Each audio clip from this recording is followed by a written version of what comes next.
মোৰ নাম শ্ৰী সন্দুৎপল গগৈ আৰু আপুনি কি পদত আছে আৰক্ষী? মই বৰ্তমান অসম আৰক্ষীৰ উপপৰিদৰ্শক পদত আছোঁ। কোন থানা?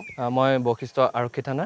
মানে যোৱা 5 বছৰ আগতে আমি কণমানি ল'ৰা ছোৱালীবিলাকক গোট খুৱাই প্ৰতিকূল পৰিস্থিতিত যিহেতু স্কুল কলেজবিলাক বন্ধ হৈ আছিলে, তাৰ ফলস্বৰূপে মই দেখিছিলোঁ যে ল'ৰা ছোৱালীবিলাক প্ৰায় ইনএক্টিভ হৈ গৈছিলে মানে যিকোনো ক্ষেত্ৰতে। তাৰপিছত তেওঁলোকক গোটাই বিভিন্ন দূৰত্ব অৱলম্বন কৰি তেতিয়া অলপ বাধ্যবাধকতা আছিলে। তেতিয়া তেনেকৈ আৰম্ভ কৰি তেতিয়া আমি বিভিন্ন ধৰণৰ অনুষ্ঠান অনুষ্ঠিত কৰিছিলোঁ তেওঁলোকক এক্টিভ ৰখাৰ কাৰণে। আৰু তেতিয়া ময়ো কলেজৰ এজন ছাত্ৰই আছিলোঁ।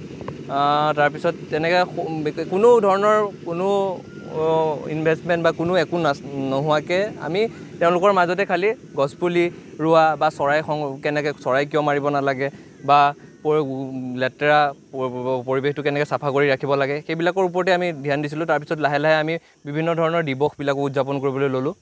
তাৰপিছত লাহেকৈ এনেকৈ অনুষ্ঠানটো ডাঙৰ হৈ আহি আছিলে আৰু গোটেই অঞ্চলৰ সকলো ল'ৰা ছোৱালী এনেকৈ ইয়াত সংযোজিত হৈ পৰিছিলে আৰু তেওঁলোকো এনেকৈ ডাঙৰ হৈ যোৱা 5 বছৰত ইয়াৰ পৰাই বহু শিক্ষাৰ্থী, বহু ছাত্ৰ ছাত্ৰী আজি মেট্ৰিক হায়াৰ ছেকেণ্ডেৰী পৰীক্ষাত সুখিতাৰে উত্তীৰ্ণ হ'বলৈ পাৰিছে। আৰু তাকে লৈ আজি এই 5 বছৰৰ আমাৰ জন্মদিন সম্বৰ্ধনা অনুষ্ঠানো ৰাখিছোঁ। আমাৰ অঞ্চলৰ যিকেইজন ছাত্ৰ ছাত্ৰীয়ে মেট্ৰিক হায়াৰ ছেকেণ্ডেৰী পৰীক্ষাত উত্তীৰ্ণ হৈছে তাৰ লগতে আমি গছপুলি ৰোপণ কাৰ্যসূচী ইয়াত ৰাখিছোঁ।